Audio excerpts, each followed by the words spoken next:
വിഴിഞ്ഞത്ത് മത്സ്യബന്ധനത്തിന് പോയ 8 പേർക്കായി തിരച്ചിൽ തുടരുന്നു. സംസ്ഥാനം നേവിയുടെ സഹായം ആവശ്യപ്പെട്ടു. സർക്കാർ നേവിക്ക് കത്ത് നൽകി. കഴിഞ്ഞ ദിവസമാണ് കത്ത് നൽകിയത്.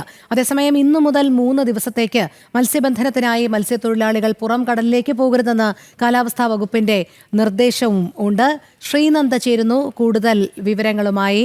ശ്രീനന്ദ, വിഴിഞ്ഞത്ത് മത്സ്യബന്ധനത്തിന് പോയ 8 പേർക്കായുള്ള തിരച്ചിൽ തുടരുന്നു എന്നാണ് അറിയാൻ കഴിയുന്നത്. ഇതിനായി സംസ്ഥാന സർക്കാർ നേവിയുടെ സഹായവും ആവശ്യപ്പെട്ടിട്ടുണ്ട്. എപ്പോഴായിരിക്കും അവരുടെ ഭാഗത്തു നിന്നുള്ള ഒരു സഹായം ഉണ്ടാകുക? നിലവിൽ ഈ തിരച്ചിൽ എങ്ങനെയാണ് പുരോഗമിക്കുന്നത്?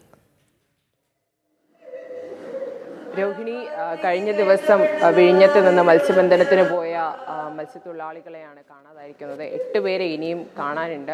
അവരെ ഇതുവരെ കണ്ടെത്തിയിട്ടില്ല. നമ്മളിപ്പോൾ നിൽക്കുന്നത് ഇവരുടെ എല്ലാം ബന്ധുക്കൾ ഈ ഒരു ചെറിയ പള്ളിക്കുള്ളിൽ അവരുടെ ഉറ്റവരെയും കാത്തിരിക്കുന്ന ഒരു ദൃശ്യമാണ് നമുക്ക് കാണാൻ സാധിക്കുന്നത്. ഇവരെല്ലാം തന്നെ 8 പേരെയും മടങ്ങി വരാൻ ഉള്ള ഒരു കാത്തിരിപ്പിന് വേണ്ടി ഇന്ന് രാവിലെ മുതൽ ഇവിടെ ഇരിക്കുകയാണ്. കഴിഞ്ഞ ദിവസമായിരുന്നു 7-8 വള്ളങ്ങളിലായി ഇവരെല്ലാവരും ചേർന്ന് പോയിരുന്നത്. ശേഷം കുറച്ചു പേർ മടങ്ങിയെത്തി. ഇനി 8 പേർ കൂടി മടങ്ങിയെത്താനുണ്ട്. ഇവർക്കായുള്ള തിരച്ചിൽ ശക്തമായി തുടരുന്നു എന്ന് തന്നെയാണ് നമ്മളോട് തീരദേശ വകുപ്പ് അതുപോലെ തന്നെ മറ്റ് അധികൃതരും പറഞ്ഞത്. അമ്മയുടെ ആരാണ്? എൻ്റെ സഹോദരനാണ് റോബിൻസൻ്റെ സഹോദരിയാണ് ഞാൻ. ഇന്ന് 3 ദിവസമായി പണിക്ക് പോയിട്ട് ഇന്നലെ രാവിലെ പണി കഴിഞ്ഞ് എത്തേണ്ടവരാണ്. ഈ പ്രകൃതിക്ഷോഭം കാരണം അവർക്ക് കരയ്ക്ക് വരാൻ പറ്റാത്ത അവസ്ഥയിൽ എത്തിയിരിക്കുന്നു.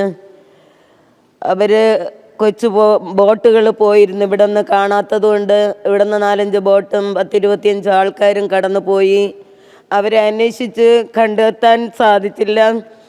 അതിന് മുന്നോടിയായി കഴിഞ്ഞ വൈകുന്നേരം 5:30 മണിയോടൊപ്പം സഹോദരൻ വിളിച്ചിരുന്ന് ഞങ്ങൾ ഈ കുളച്ച ഭാഗത്തോട്ടുണ്ട്, കൊച്ചു വള്ളങ്ങൾ വന്നാൽ ഞങ്ങൾ കണ്ടെത്തുകയില്ല, എത്രയും വേഗം നിങ്ങൾ ഗവൺമെൻറ് അധികാരികളെ അറിയിച്ചുകൊണ്ട് കോസ്റ്റ് ഗാർഡ് ബോട്ടുകൾ അയക്കുക, ഹെലികോപ്റ്റർ അയക്കുക, അവരെയൊക്കെ അയച്ചാലേ ഞങ്ങളെ രക്ഷപ്പെടുകയുള്ളൂ, ഞങ്ങളെ രക്ഷപ്പെടുത്താൻ സാധിക്കുകയുള്ളൂ.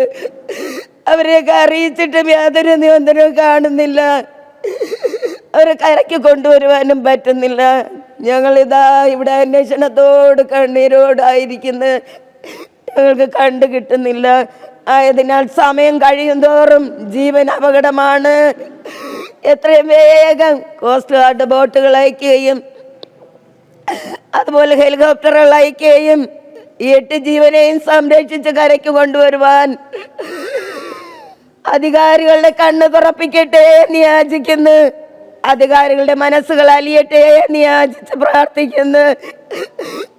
ദൈവം എത്രയും പെട്ടെന്നും ദൈവത്തിന്റെ നാമത്തിൽ ഞങ്ങൾ യാചിച്ച് ചോദിക്കുന്നപ്പ അവരെല്ലാരെയും സംരക്ഷിച്ച് കരയ്ക്ക് കൊണ്ടുവരുവാൻ സമയം താമസിക്കേണ്ട. തീർച്ചയായിട്ടും ഇവർ ഇനി സമയം താമസിച്ചു കഴിഞ്ഞാൽ അത് അത്രത്തോളം ഒരു ദുർഘടമായ ഒരു അവസ്ഥയിലായിരിക്കും നീങ്ങുക. കഴിഞ്ഞ ദിവസം ഇവരോട് സഹോദരൻ സംസാരിക്കുകയുണ്ടായ എന്നൊരു കാര്യമാണ് പറഞ്ഞത്. അപ്പോൾ അവർ സുരക്ഷിതരായിരുന്നു. പക്ഷെ എന്നാലും എത്രയും പെട്ടെന്ന് തന്നെ തങ്ങളെ രക്ഷിക്കാനായിട്ടുള്ള മാർഗങ്ങളെല്ലാം തന്നെ അധികാരികൾ ചെയ്യണമെന്നുള്ളൊരു കാര്യമാണ് അവരോട് പറഞ്ഞത്.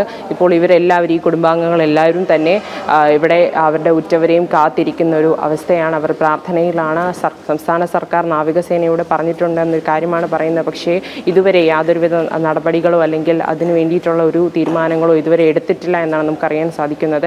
എന്ത് തന്നെയായാലും ഈ ഒരു 8 പേരെ എത്രയും പെട്ടെന്ന് തന്നെ തിരിച്ച് കരയിലേക്ക് എത്തിക്കുക എന്നുള്ളത് ഏറ്റവും പ്രധാനമായ ഒരു കാര്യമാണ്. കാരണം ഈ 8 ജീവനുകളെ കാത്തിരിക്കുന്ന ഒരു പറ്റം കുടുംബങ്ങളാണ് ഇപ്പോൾ നമ്മുടെ കൺമുമ്പിൽ ഈ കരഞ്ഞു വിളിക്കുന്നത്. ശരി, അങ്ങേയറ്റം സങ്കടകരമായ കാഴ്ചയാണ് വിഴിഞ്ഞത്ത് നിന്നും നമുക്ക് പങ്കുവയ്ക്കാനുള്ളത്. മത്സ്യബന്ധനത്തിന് പോയ 8 പേരെയാണ് കാണാതായിരിക്കുന്നത്. അവർക്കായുള്ള തിരച്ചിൽ തുടരുന്നുണ്ട്. പക്ഷേ കുടുംബാംഗങ്ങളെല്ലാം വേദനയോടുകൂടി തന്നെയാണ് കാത്തിരിക്കുന്നത്. സംസ്ഥാന സർക്കാർ നേവിയുടെ സഹായം ആവശ്യപ്പെട്ടിട്ടുണ്ട്. സർക്കാർ നേവിക്ക് ഇതനുസരിച്ച് കത്തും നൽകിയിട്ടുണ്ട്. കഴിഞ്ഞ ദിവസമാണ് കത്ത് നൽകിയത്. അതോടൊപ്പം തന്നെ മത്സ്യബന്ധനത്തിനായി മത്സ്യത്തൊഴിലാളികൾക്ക് പുറം കടലിലേക്ക് പോകുന്നതിന് വിലക്കും ഏർപ്പെടുത്തിയിട്ടുണ്ട്. ശ്രീനന്ദയാണ് വിവരങ്ങൾ നൽകിയത്.